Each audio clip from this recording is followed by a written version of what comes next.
ఫైనల్గా ఇప్పుడు ఏంటంటే బాలకృష్ణ గారి మోస్ట్ అవైటెడ్ మూవీ అఖండ 2 తాండవం కోసం చాలామంది ప్రేక్షకులు ఎదురు చూస్తున్నారు. ఫస్ట్ టైం పాన్ ఇండియా లెవెల్లో ఈ సినిమా రిలీజ్ కాబోతుంది. దీనికి ఆటంకాలు అడ్డంకులు వచ్చి సినిమా రిలీజ్ అవ్వలేదు. సో ఇప్పుడు ఫ్యాన్స్కి ఏం చెప్పాలనుకుంటున్నారు? ఖచ్చితంగా ఏవో కుట్రలు జరిగాయని అనుకుంటున్నాను. ఇప్పుడు 5వ తారీఖున ఈరోజు రిలీజ్ అవ్వాల్సిన సినిమా అది అఖండ 2 అంటే మన భారత జాతి హిందూ జాతి మొత్తం గర్వించదగ్గ సినిమా. ఎందుకంటే సనాతన ధర్మాన్ని హిందూ ధర్మాన్ని పరిరక్షించడానికి ఆయన తీసుకొస్తున్నటువంటి చిత్రం ఇది. సో ఇలాంటి చిత్రం మీద హిందువుల మీద హిందూ చిత్రాలు ఎలాగైనా ఆపేస్తానని చెప్పేసి వేరే మతస్థులు కుట్రలు చేసి ఆపేశారు. నిన్నంతా ఏమన్నారు, టెక్నికల్ ఇష్యూస్ అన్నారు. ఈరోజు ఏమన్నారు, ఫైనాన్షియల్కి 40 కోట్లు బకాయి పడ్డారు, వాళ్ళు ఏదో కేసు వేస్తారు అంటున్నారు. అవి ఏవి కాదు. 40 కోట్లు అంటే బాలకృష్ణ గారికి, బోయపాటి శ్రీనివాస్ గారికి, తమ్మన్ గారికి ఆఫ్టర్ ఆల్ ఆ విషయం అందరికీ తెలుసు. 40 కోట్ల కోసం ఎవరు సినిమా ఆపుకోరు. కుట్రలు అయితే జరుగుతున్నాయి. హిందూ మతం మీద కుట్రలు జరిగే క్రమంలోనే అడ్డుకున్నారు.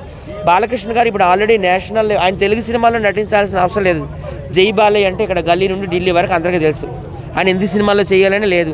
అప్పట్లో ఎన్టీ రామారావు గారు కావచ్చు, ఇప్పట్లో బాలకృష్ణ గారు కావచ్చు, మనం తెలుగు వాళ్ళం కాబట్టి తెలుగు సినిమాలే చేద్దాం, తెలుగు సినిమాల ద్వారానే ప్రపంచ ఖ్యాతి తెచ్చుకుందాం అనే ఉద్దేశంతో వాళ్ళు చేయలేదు. కానీ బాలకృష్ణ తలుచుకుంటే పెద్ద పెద్ద వాళ్ళు కూడా వస్తారు. బాలీవుడ్ నుంచి, హాలీవుడ్ నుండి కూడా రావడానికి రెడీగా ఉన్నారు. తెలుగు రాష్ట్రాల్లో కాదు మేడం, నిన్న ఈవినింగ్ దగ్గర 2 గంటలు ఇంటర్నెట్ అనేది కట్ అవ్వటం కూడా చాలా చోట్ల జరిగింది. ఎందుకనేది బయటికి విషయం అయితే రాలేదు. కానీ బాలయ్య గారి సినిమా ఆగిద్దనే విషయం అయితే నైట్ 9ంటికి వచ్చింది. చాలామంది ఫ్యాన్స్ పరంగా చాలామంది బాధపడ్డాం. చాలా ఉన్న సంతోషం అనేది ఎవరో దిష్టి తగిలింది అన్న ఫీలింగ్ అయితే కలిగిందమ్మా మాకు.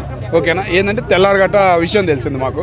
మా రష్యా సింహం, మా తెలుగువారిని ఆదర్శించిన ఒకప్పుడు తెలుగువారు ఎన్టీ రామారావు దగ్గర నుంచి ఎంతోమందిని ప్రేమగా అక్కడ రష్యాలో ఆదరణిస్తున్న మా రష్యా పిఎం గారు వస్తున్నారు.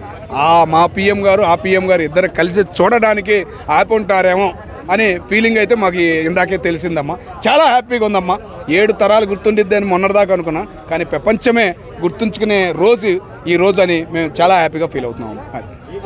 అయితే మనం చూసుకుంటే డిస్ట్రిబ్యూటర్స్, ఇటు ఫ్యాన్సే కావచ్చు, అటు ఫిలిం ప్రొడ్యూసర్స్ ఈ విషయాన్ని బాలకృష్ణ గారి దగ్గర దాచిపెట్టి సినిమా షూటింగ్ కంప్లీట్ చేశారని అంటున్నారు. అవునమ్మా, ఆ విషయం జరిగిందనేసి చాలామంది అన్నారు. ఏంటంటే బోయపాటి గారితో కూడా రాత్రి మాట్లాడటం జరిగిందట బాలయ్య గారు.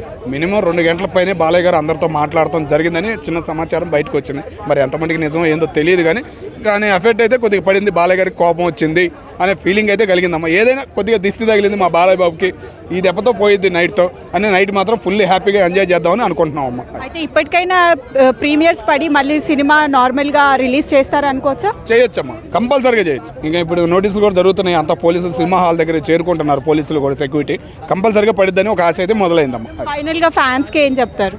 ఫుల్లీ హ్యాపీ అమ్మా, బాధపడాల్సిన అవసరం లేదు. 1 డే లేట్ అయింది అంతే. మా బాలయ్యకి కొద్ది దిష్టి తగిలింది, ఆ దిష్టి పోయింది. కానీ ఒక్కటి గుర్తుంచుకోండి, మన రష్యా సింహం వచ్చి మన భారతదేశంలో బాలయ్య సినిమా చూడబోతున్నాడంటే ఫుల్లీ హ్యాపీ, ఫుల్ హ్యాపీ.